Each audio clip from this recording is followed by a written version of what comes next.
Wauquiez prendra ses responsabilités. C'est à lui qu'il appartient de répondre à cette question. Doit-il rester? Doit-il partir?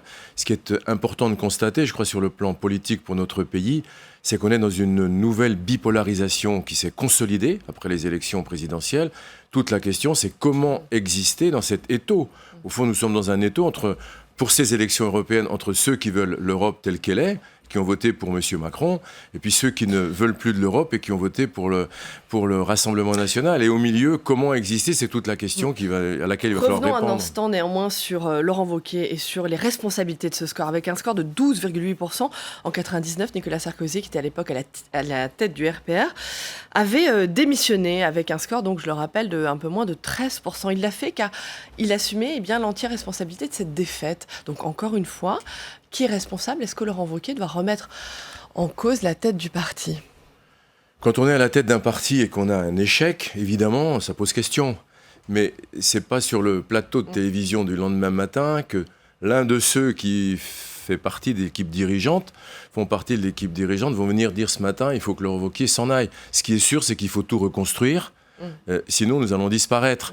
Alors, dans la reconstruction générale, évidemment, toutes les questions se posent. Alors, précisément, vous parlez de reconstruction. Quel espace avez-vous aujourd'hui? En 2017, François Fillon était à 20%. Où est passée la droite républicaine? Où sont passés ces 20%? Quel est l'espace politique que vous avez aujourd'hui? Écoutez, c'est facile à répondre à cette question. Une partie d'entre nous est partie chez M. Macron. On le voit bien, le Premier ministre est issu de nos rangs.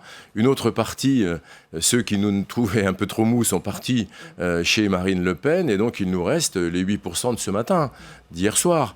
Donc, toute la question, elle est existentielle. C'est-à-dire comment, dans cette nouvelle bipolarisation qui vient d'être confirmée par les électeurs, notamment en ce qui concerne l'Europe, je crois que la démonstration est faite que nos concitoyens ne pensent pas, en tout cas ceux qui ne veulent pas de l'Europe, ne pensent pas qu'on puisse changer l'Europe en la gardant. Ils pensent que pour la changer, il faut la casser.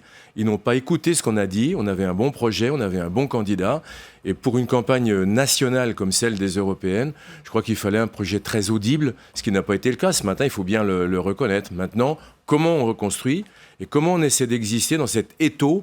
D'un côté, la nouvelle majorité présidentielle qui s'est consolidée, il faut le dire. Et puis de l'autre côté, ceux qui veulent casser l'Europe, ceux qui veulent tout changer.